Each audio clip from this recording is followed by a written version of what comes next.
What's up, everybody? Welcome to DFS by the numbers. These are my Draftkings MMA picks for UFC Vegas 25. We have Dominic Reyes going against Jiri Prochazka on a fight card that I'm really looking forward to. We're back in the small cage. I do expect there to be a lot of finishes. The main event's fantastic, and there may be some fighters you might not know about, but I think it's going to be a fun card. I think it's going to be a great card for DraftKings as well. I like it for betting also. Do want to shout out the winner from the contest last week. Shout out to Matt. Put up a really good score, 688 DraftKings points. He had Kamaru Usman, Rose Namajunas, Anthony Smith, Valentina Shevchenko, Jeff Molina, and Ariana Carnelossi. So great lineup there. Was able to get him his winnings. I'll be doing another contest in the near future here. But before we get into it, if you guys can leave a like, subscribe if you have not yet. Would really appreciate that. Also, go check out the live stream. There's no live stream on Friday. The live stream, I did it on Tuesday. So if you missed it, go check it out. But without further ado, we'll get into the fight. Doesn't go to decision line, starting with Reyes, Prochazka, minus 380, minus 400 on some books. This is a fight that I really want to target. I want to target, a ton of this fight because, man, I think there's going to be a finish, and I think it's going to be very early. Just looking at the style of Jiri Prochazka and kind of his hands-down style, we really saw in the Oezdemir fight where he was getting hit a ton, and we saw him wobble like 3 or 4 different times. And if he comes in here with that same style, could be some problems against somebody that hits as hard as Dominic Reyes. But with that said, we just saw Dominic Reyes get knocked out by Jan Blachowicz. Is Jiri live for a knockout? Absolutely. I think either guy is live to finish here. I'm going to be targeting both sides of this fight. If you want to get different, you can definitely have some lineups without it. But for the most part, I'm going to be nearly 100% owned to this fight. Dustin Jacoby going against Ion Cutelaba. I really, really like Ion Cutelaba in this spot. He's going to be taking a huge step down in competition, going from Magomed Ankalaev to Dustin Jacoby. Dustin Jacoby is taking it on short notice as well, which I think that's a huge aspect because Dustin Jacoby is somebody that does slow down as the fight goes on in general. So I'm curious to see how he looks coming in on short notice. And yes, Ion Cutelaba slows down as well. I just think he has the style to really pose some problems here on Dustin Jacoby by getting takedowns. We see that he took down Roundtree a couple times. I think it took him like 6 times actually. So he is able to go out there and get takedowns on these fighters. I think he can take down Jacoby and get some ground and pound. I see this fight ending very early as well. We see the odds makers set the over-under at 1.5, and it's like juice to the under. So I do expect there to be some violence. I do lean to the Cutelaba side, but I do think Jacoby's not a bad play at all, especially in that 8,000, 8,200 range. I think it's a very good fight to target. Andreas Michailidis going against KB Bueller. I like Michailidis to probably start him in the first round. We saw Bueller get knocked out by a jab in his last fight by Tom Breeze. And Bueller has that kind of unknown factor, like a Jacob Malkoun, like a Jarvis Stanio, where we don't know much about him. There's not much tape on this guy. He had a terrible UFC debut. So would it shock me if he came in here, looked a million times better like a Jacob Malkoun? No, it wouldn't, because we just don't know a lot about this guy. So this is a fight I do want to target both ways. Minus 235, fight doesn't go to decision. I do think it has a very good chance of finishing. And finishing early as well, but the lean and the pick is going to be Michailidis, but I think Bueller's not a bad pump play. And then Gabriel Benitez versus Jonathan Pierce, minus 185. Fight doesn't go to decision. A fight that I think is going to be very fun as long as it lasts. If Benitez wins, I think it's going to be early. If Pierce wins, I think he's going to wear down Benitez, take him down, grind him out, get him tired, and then eventually get him out of there. So I think both guys have path to victories here. I really do like Pierce at that underdog price as well. He's 7,400 on DraftKings. As far as Benitez goes, 8,800. I think if he wins, it's like I said, it's probably in the first round. So I do think it's another fight you are going to want to target. But yeah, these fights as a whole, the 4 fights here, I'm going to have a decent amount of exposure to. So getting into the core plays here, Merab Dvalishvili 9,000, and it's just because we can't ignore the upside of Merab Dvalishvili, especially with the new DraftKings scoring system, which I don't know. I feel like it kind of hurts Merab here because he doesn't get much control time. When he does get takedowns, he's not able to hold his opponents down, but he does get a massive amount of takedowns. I think like from a floor perspective, he has a huge floor.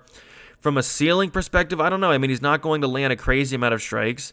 He's not going to, of course, we took out the advances. He's not going to get much control time. And he's going to be extremely popular. I think Merab's going to be one of the most, if not the most popular fighter on the slate this week. So I think it could get a little bit different and have him in some, or not have him in some of your lineups, but it's really hard to ignore the upside of a Merab Dvalishvili just with the pace and the style that he does bring. Cody Stamann, very good wrestler, 80% takedown defense. I do think he'll stuff a lot of takedowns, but I do think Merab will get him down a few times. I don't see him getting, 10, 12 takedowns like he has in the past, but I do see him getting like 4, 5, 6 takedowns, and that does add up. I just have concerns about the finishing ability, the lack of control time, and the ownership, but it's really hard to ignore that Merab Dvalishvili is a pretty good play here.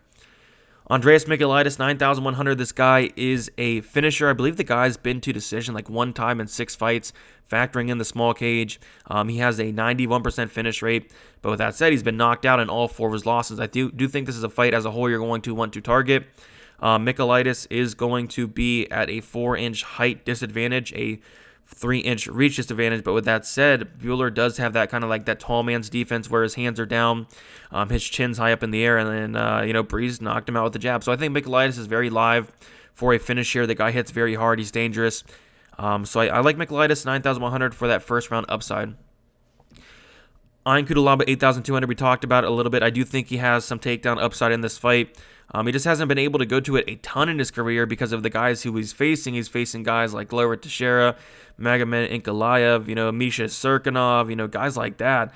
So a huge step down in competition here. You have Cutelaba, who does average 2.4 takedowns per 50 minutes with a 71% takedown accuracy. I do think he can expose the ground game of Jacoby potentially here and get takedowns, control time, and possibly a finish on the mat. Of course, the concern is going to be that cardio, but Jacoby's coming in on short notice himself. Jacoby does slow down as well. So, but honestly, I don't really expect this to get far into the fight. So I don't think we're going to have to worry too much about the cardio. I do think this ends rather early, and I think Cutelaba 8,200 is a play I really do want to target. Kind of tough to trust him in cash, but I do think he has a ton of upside. And then Dominic Reyes, 7,900, a fight that I'm going to probably nearly have 100% exposure on. I just really like the underdog price tag of Dominic Reyes in a fight that I feel like he definitely should be favored just because he's fought the better competition. Arguably beat John Jones a couple fights ago, has fought for the title 2 times in a row. And this is a step down in competition. It really is. Going against Jerry Prokoshka, who is fantastic. He has a really unorthodox style. He's very fun. He's very exciting. But with that excitingness, he does leave a lot of openings to be hit. In the Oezdemir fight, Oezdemir was able to touch him up quite a bit in that first round. He lost the first round pretty clearly. Oezdemir hurt him like 3 or 4 times. He was like stumbling like 3 or 4 times in that first round. And then Oezdemir slows down in that second, and Yuri's able to put him away. But I do think someone's getting finished here regardless. I like the underdog price tag of Dominic Reyes, but with that said, I'm going to have a ton of Yuri as well. I think it's a fight you probably want to either split down the middle 50-50, maybe go a little bit higher on the Reyes side just because he's an underdog, but a fight I do think scores well in general.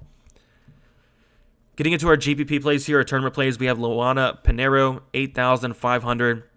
Yeah, so she's a finisher, 27 years old, she's young. 88% finish rate. Marcos has never been knocked out, but she has been submitted twice. Pinheiro, very good grappler, brown belt in BJJ. Good wrestler, good takedowns. She's heavy on top. Striking is decent. I think she's going to have the striking advantage. I think she's going to have the power advantage. We saw her get a knockout on the Contender Series. I just don't really see where Marcos wins this fight, honestly. I think for Marcos to win, she's going to have to get a takedown and get on top. Kind of control Pinheiro for the majority of the fight. It's just Pinheiro, like I said, brown belt, good grappler. I just don't see that happening. And I think, Marcos, she's 1-4 in her last 5 fights. She's 35 years old, I believe now. Yeah, she's getting up there for sure. I don't know. I like the younger fighter here. At first, I was thinking maybe I'll take the shot on Marcos. But, looking into Pinheiro, I do think she's pretty legit here. So I like Pinheiro. I think she has upside to possibly get a finish. Or even just get takedowns, get control time, and score well at very low ownership. So I don't mind Pinheiro there at 8,500. Jiri Prokoshka, 8,300, talked about a little bit. I think the guy's very live for a finish. In 31 fights, I think the guy's been to decision one time. Really, really good finisher. And that one time was a decision where he did win it. 96% finish rate, 89% by knockout, 7% by submission. He has been knocked out twice before. He has been submitted before as well. He's never lost by decision. When he is winning, he's winning inside the distance. When he is losing, he's losing inside the distance. And like I mentioned earlier, it's a fight you're going to want to target both sides. Would I be shocked if Yuri knocked him out? No, I would not. Would I be shocked if Dominic Reyes knocked him out? No, I would not. I think someone's getting knocked down. I think they're getting knocked out early. Gabriel Benitez going against Jonathan Pierce, 8,800 for Benitez. And like I said earlier, he has that first round upside. He's going to look very good in that first round. Pierce, you could argue he's kind of a slow starter. He kind of takes him a while to get going. I don't know. I think Benitez is live for that early finish, especially considering how hittable Jonathan Pierce is. But what I like about Pierce is how much volume he throws. In 3 fights, he's landing 8.8 significant strikes per minute. He's averaging about 6 takedowns per minute as well. So the pace this guy puts on is crazy. The cardio is insane. And if Benitez is knocking him out of there in that first round, I do think Pierce takes over and possibly gets a finish.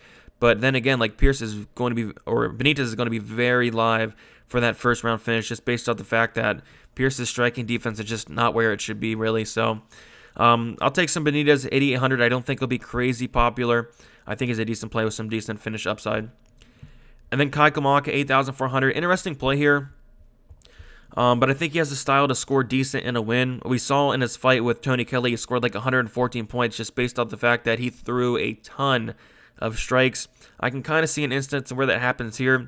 Maybe he mixes in a takedown or two, but with mixing in a takedown, he's going to be playing with fire with TJ Brown, who's a very good grappler. So I don't know if he's going to go to the takedowns in this fight. And if he doesn't, I don't really know how well he's going to score. The problem I don't like with Kamaka is it looks like he hits very hard. Looks like he's a devastating finisher, but the guy has 0 knockouts on his record, which is extremely concerning, especially from a DraftKings perspective, because if he does not get a knockout, is he going to find the optimal lineup? I think he actually has a chance to do so without a knockout. Maybe he gets a knockdown. Maybe he mixes in a takedown or two, throws a ton of strikes. I can see it.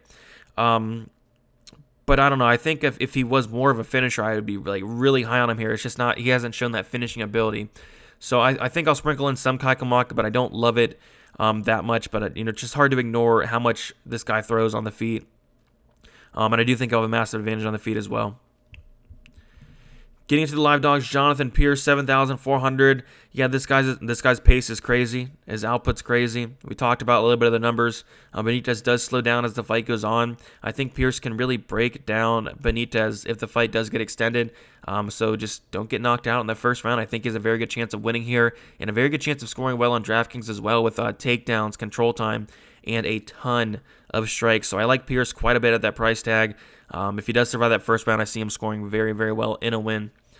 Dustin Jacoby, 8,000. Yeah, we mentioned earlier, like this is a fight that you're going to want to target. Very good inside the distance line. Going against Kudalaba, who has been knocked out before. Kudalaba, who is 15-6. Kudalaba has lost by knockout twice. He's lost by submission twice. A little bit on the hittable side. And yeah, Jacoby's probably going to have the striking advantage in this fight. I think when it comes down to who's more dangerous, you got to go with Kudalaba. But it should be a very fun and exciting fight for as long as it lasts. Someone's getting finished. Someone's getting finished probably in that first round and a half. So I do think you'll want both sides of the fight. I lean to Kudalaba, but I think Dustin Jacoby is very live for a win as well. TJ Brown, 7,800. I really like this live dog here just based on the fact that this guy's a very good wrestler. We saw him in the Jordan Griffin fight. Get like 7 or 8 takedowns in that fight. Absolutely dominate Jordan Griffin. Kind of slowed down in that second round and got caught in a submission. But you can just see like that this guy has, all the skills to, really be successful in this fight against Kai Kamaka, who did show some weaknesses in his takedown defense in his last fight against Jonathan Pierce, where Pierce took him down 5 times and finished him on the mat in the second. So yeah, if Brown comes in here with a game plan of going for takedowns, getting down Kai Kamaka, maybe find a submission, like Brown's grappling is really, really good.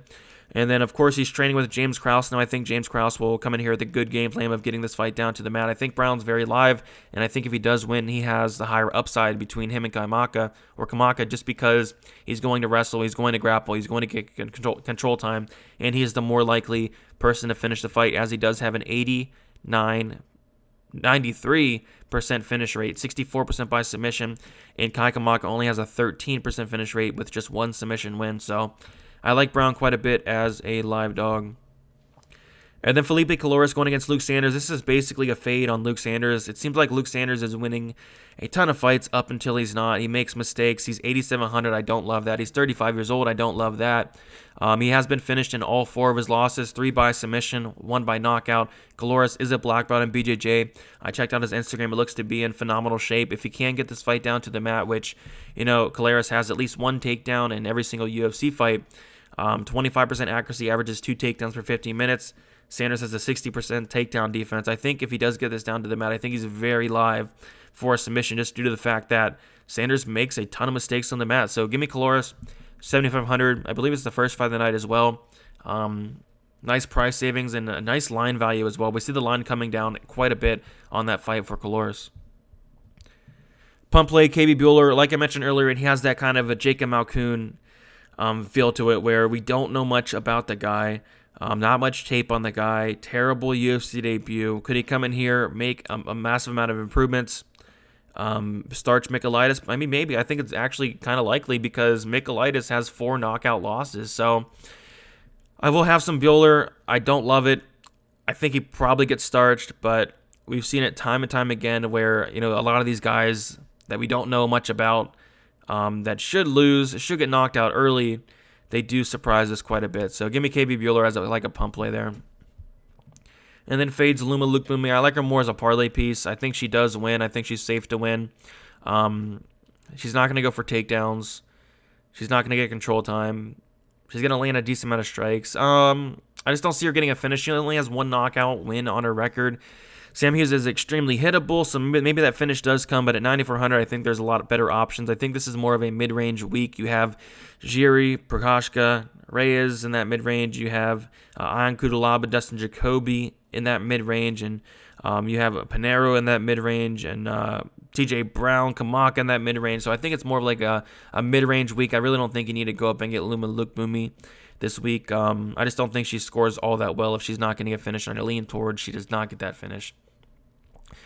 All right, guys, that is about it. Thank you so much for watching. If you guys can please leave a like on the video. Also subscribe if you have not yet. Would really appreciate that as well. Good luck this week for UFC Vegas 25. Let's make some money, and we will see you next week. It was supposed to be Sanhagen and Dillashaw, but I don't know what they're doing now. So hopefully they have something in store. But good luck, guys, and talk to you soon.